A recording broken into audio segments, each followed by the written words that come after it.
हा संदेश खास स्वामी भक्तांकरिता. अवधूत चिंतन श्री गुरुदेव दत्त. श्री स्वामी समर्थ.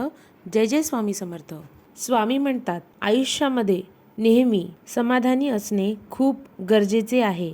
म्हणतात ना, समाधान ही अंतःकरणाची सर्वात सुंदर संपत्ती आहे. ज्याला ही संपत्ती कळली आणि मिळाली तो जगात सर्वात सुखी मनुष्य म्हणून ओळखला जातो. यशस्वी जीवनापेक्षा समाधानी जीवन अधिक उत्तम आहे. कारण आपलं यश इतरांद्वारे मोजले जातात, परंतु आपले समाधान आपल्या आत्म्याला आणि मनाला हृदयाने मोजले जातं. स्वामी म्हणतात, आपल्याकडे जे आहे त्यातच समाधानी राहणं हे यशस्वी जीवनाचं एक उदाहरण आहे. स्वामी म्हणतात, प्रत्येक गोष्ट मनासारखी घडेल अथवा न घडेल म्हणून आपण मागे सारायचं नसतं, तर ती गोष्ट मिळवण्यासाठी जिद्द आणि चिकाटी धरतो. त्यात जे आपल्याला समाधान मिळतं ते कशातच नसतं. स्वामी म्हणतात, दुसऱ्यांवर कधीच विसंबून आणि अवलंबून राहू नका. त्यांच्या सांगण्यावरून कुठलीच गोष्ट करू नका. स्वतःच्या मनाला पटेल व योग्य असेल तेच करा.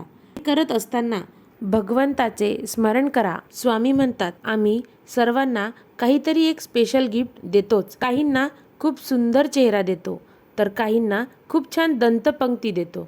काहींना चेहऱ्यावर छान हास्य, तर काहींना सुंदर डोळे देतो.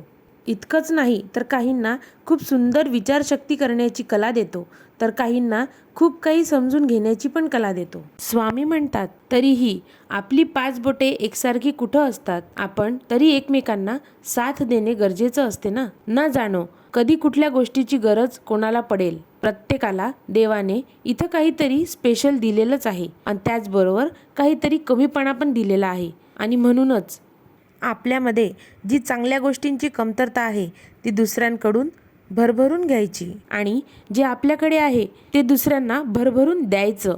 जीवन हे अशाच प्रकारे जगायचं आणि समाधानी राहायचं. प्रत्येक व्यक्तीच्या जीवनात सुखही येते आणि समाधानही येते, परंतु सुख हे इंद्रियांना आनंदित करते आणि समाधान हे आपल्या अंतर्मनाला आनंदित करते.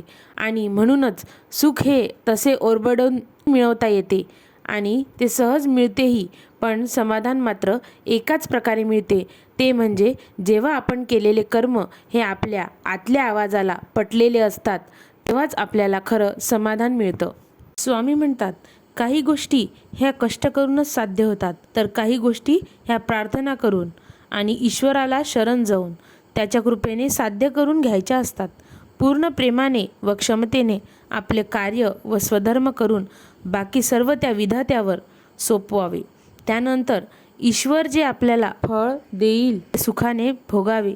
त्यातूनच खरे समाधान प्राप्त होते.